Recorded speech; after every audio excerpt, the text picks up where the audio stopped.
we've sort of got to be careful we just don't get sucked into another system of mediation, which is what it is.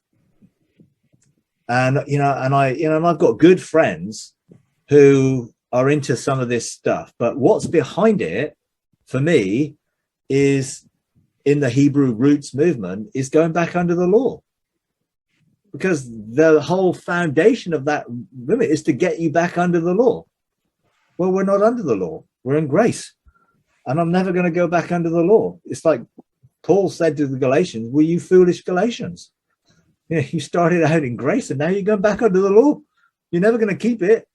They couldn't keep it, no one could keep it, and most of the world weren't under it anyway. Why do you want to bring the whole world back under a system which failed? Because Jesus fulfilled the fullness of all the promises of God, and therefore the law and the prophets and everything which was in there. Jesus is the truth that gives it its true perspective, and therefore we're not under that system of having to follow a set of rules or laws or any other things for our relationship with God. And I think ultimately those people who are following Hebrew roots in whatever form are on a slippery slope down towards deception, which will lead people back under the law, Noahide laws and other things, which really is trying to get people to follow a Luciferian agenda, not a kingdom agenda. And sadly, people don't seem to be able to discern it. And I've heard all of the things. Oh, well, yeah, we should be following the festivals and this stuff. It's like, didn't Paul tell us we weren't under any obligation to follow new moons and festivals and whatever? It's like Jesus has fulfilled all the festivals. He is the fulfillment of every Jewish festival. And I'm sure that there's good teaching that you can get that actually shows you that Jesus is a fulfillment of those things. But actually, I'm just not that interested. I used to be. Years ago, I would have understood, gone into the teaching of all the festivals and all that stuff, because that was part of my upbringing in that sort of system. But now I realize that there's no need.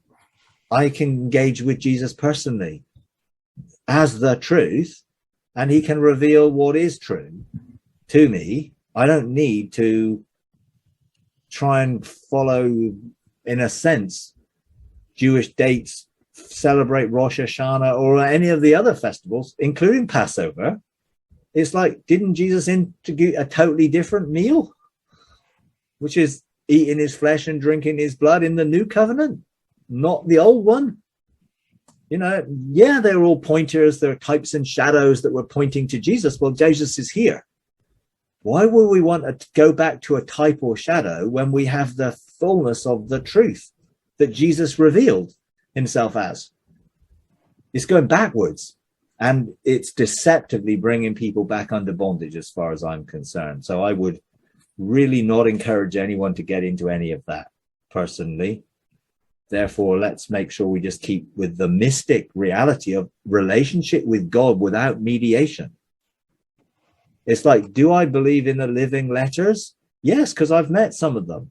But God doesn't speak to me through Hebrew letters. He speaks to me directly in English.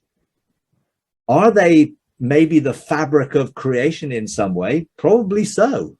But I'm engaging with creation in my sonship, not through another mediation system.